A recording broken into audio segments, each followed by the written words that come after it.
Hi, everyone. Welcome back to Pan-Africanism Reawakening.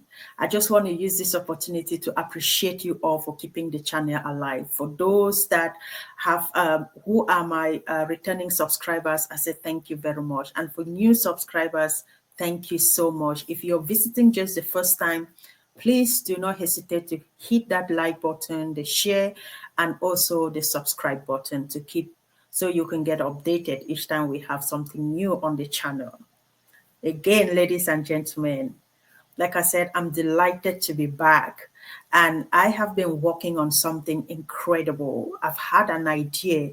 To all of you who know I have love and passion for Pan-Africanism, Ibrahim Traoré, and the development of Africa, most importantly, the unity of Africa, what our forefathers stood for. And I've been working on an idea. That is just my vision. That is just what I am thinking about Africa. And today I'm here to share that idea with you guys. And I just want you to be open enough, think about it, and let us promote this idea and see what becomes of our continent. So, my dear brothers and sisters of Africa, the time has come. Far too long, our continent has been divided, exploited, and controlled by foreign powers who have no interest in our progress. Yes, they have interest only in our natural resources. But today, a new Africa is rising, a continent ready to reclaim its identity, its destiny, and its wealth, as well as its future. From the days of colonial rule to the present day Africa, we have witnessed the same cycle of oppression repeat itself, play on back and forth in our continent. Our leaders have been assassinated. Our wealth has been stolen and exploited. Our nations have been destabilized. And this has been the cycle playing over and over in our continent.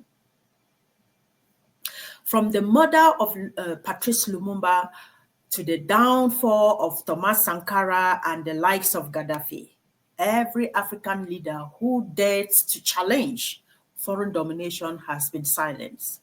Why? Because a strong and united Africa is the greatest threat to global power that strive on our weaknesses. These are all facts.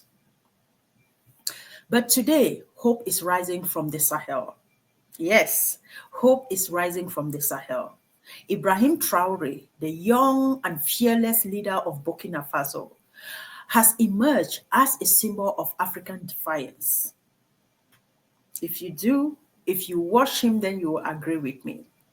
He is proof that Africa does not need Western puppets to govern. That's it. Africa does not need Western puppets to govern Africa. He stands for a new Africa, one that is sovereign, self-sufficient, and unwilling to bow to foreign interests, and he is not alone. We are here supporting him. If you are supporting him, then you are counted amongst those people that are counted as not being alone. Yes, a movement is growing. We all know this. A movement of African youths who refuse to accept a future dictated by others. A movement that believes in a united Africa, where our resources are used to build our nations, not to fuel Western economies, where our military defends our people, not foreign interests, not killing our people for the interest of foreign power, not destroying our resources, exploiting our resources, and funneling them to Western countries. Yes, that is the movement that is rising in present-day Africa. And we are here to push that ideology. We are here to push that movement. A movement where our governments answer to us, the people, and not the IMF, and not Western power, and not World Bank. This is the movement that is moving through Africa now. And this is what we all want to stand up for. what we all want to support. Ladies and gentlemen, this is the future we are proposing. Like I said, I've been thinking and I came up with this idea and I want to share it with you people. One Africa. This is a general idea that has been going on, but what I'm going to be showing you in the subsequent video is what I've put together. And I've made it in a short video such that you can watch and then share your own thoughts and see how we can all push it to the continent for the growth of our continent. So we are looking at one Africa, one destiny. What does this mean? A continent united under a single currency, a shared passport, and a common purpose. Yeah, this is not my idea about one Africa, one destiny, one passport, and one currency. This is a general idea that has been brewing in the African continent, but I also just added it to what I had in mind. So, an end to foreign military base and economic manipulation. Africa must stand on its own feet. So, a subjection of puppet government and imposed leaders must be gotten rid of. Only true African patriots should lead our nations. Yes, only true African patriots should lead our nations. And we also want a situation where we have a return of stolen wealth and resources back to Africa. So no more exploitation, no more looting of our continent. But we also want a situation where we must get compensated for what was stolen and also to return the most valuables that they took from Africa. They stole from Africa.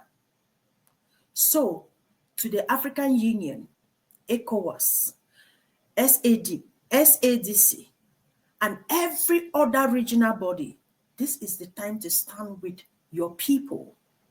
Us, the youth of Africa, are calling on you, our leaders, regional bodies in Africa, to stand with your people, to defend the integrity of Africa. We've been insulted at global level, at international level, at conferences, at meetings, and we've been called all sorts of names. So African leaders, we are saying, have shame on your own selves and come together so you can stand for the interests of your own people. The Sahel Confederation that consists of Burkina Faso, Mali, and Niger is proving that a new path is very possible.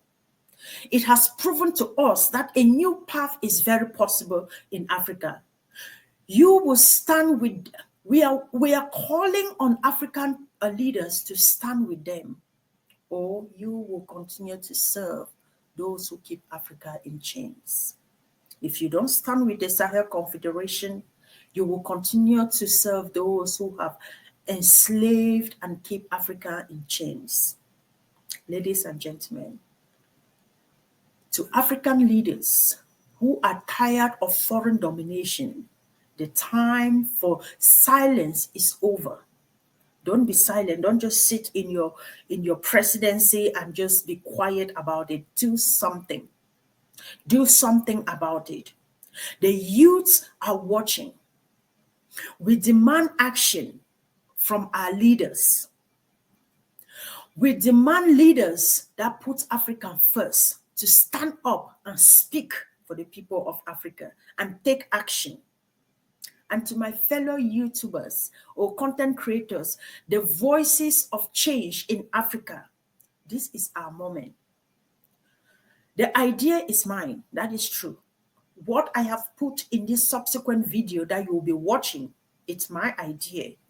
And I'm sharing this idea with you, calling on you all to look into it and see what we can do about this idea to push the United Front, the United Africa agenda forward.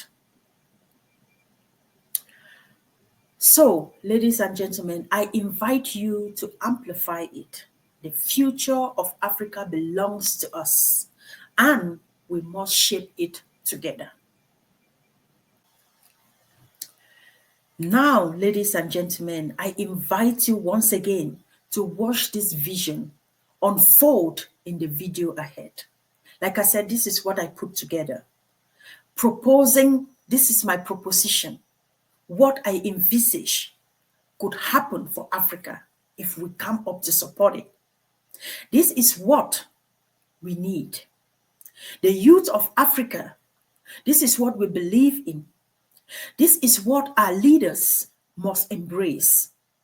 So watch, reflect, and share your thoughts on this.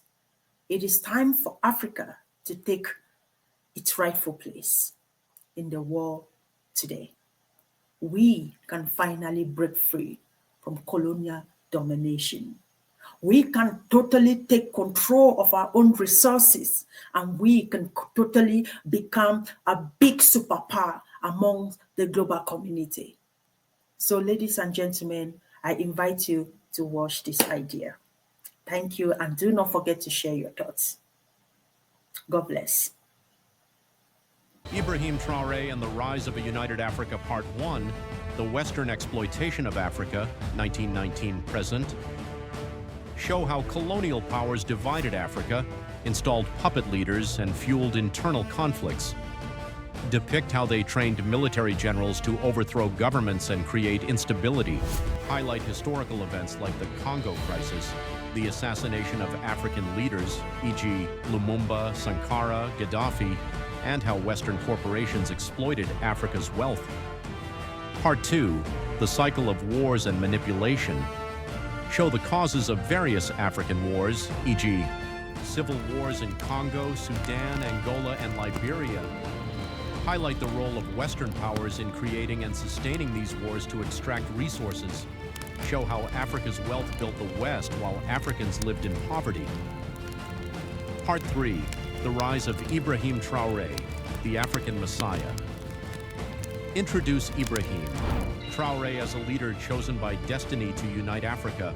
Show his realization of Western manipulation and his call for a new Africa. Highlight his first steps in confronting neo-colonial forces. Part 4, Traoré's journey to unite Africa. Show Traoré traveling to different African nations, meeting leaders, and exposing Western control. Some leaders resist due to Western influence, but young leaders start listening. Depict how he inspires a new generation of African thinkers and revolutionaries. Part 5, Awakening. African warlords and ending internal wars. Traoré meets with rebel groups and warlords, especially in Congo, Nigeria, and Sudan, showing them how they've been used against their own people. Some warlords drop their weapons and join the movement. More African nations reject Western control and embrace the new vision. Part 6, The Birth of a United Africa. African nations unite under a single currency, common passport, and shared economic system. Resources are shared across the continent to rebuild war-torn areas. African intellectuals and skilled workers return home to contribute. Africans in the Western world, equipped with different skills, choose to return home and help rebuild Africa. The continent grows exponentially by using the resources of each nation to strengthen and rebuild others. Countries with fewer natural resources are supported by those with greater resources. Different countries exchange resources according to their needs. Part 7. Africa's rise as a global superpower. Africa becomes self-reliant, no longer dependent on Western aid or trade. The continent flourishes with advanced infrastructure, technology, and a strong economy. Traoré proposes the use of one passport, one currency, and the official languages of English, French, Arabic, and Spanish across the continent. Countries that do not speak these languages are required to introduce them into their educational systems, while still prioritizing local dialects. Traoré also proposes that Africa embrace two religions, Christianity and Islam, and recognize only two genders, male and female. Part 8. The world recognizes Africa as a major power. Africa becomes the larger guy in the block, no longer needing Europe, America, China, or other Western countries to sell their goods or to flourish. The world recognizes Africa as a major power. Part 9, the Sahel Confederation and the end of foreign domination. the Sahel Confederation emerges as a beacon of African resistance, led by Ibrahim Traoré, Burkina Faso, Assimi Goïta, Mali, and Abdourahmane Tiani, Niger. Their goal, to completely remove Western influence from their nations and inspire the rest of Africa to follow. They renounce all military pacts with France, shut down Western military bases, and take full control of their natural resources. Countries like Guinea, under Mamadi Doumbouya, and Chad express support for the Sahel Confederation, strengthening its influence. The Confederation calls for African unity in economic development, defense, and self-reliance, urging all African nations to break free from neo-colonialism. The movement spreads across West and Central Africa, inspiring nations to reject puppet governments and demand full sovereignty. With their combined military strength and economic strategies, the Sahel Confederation becomes the foundation for a fully liberated Africa.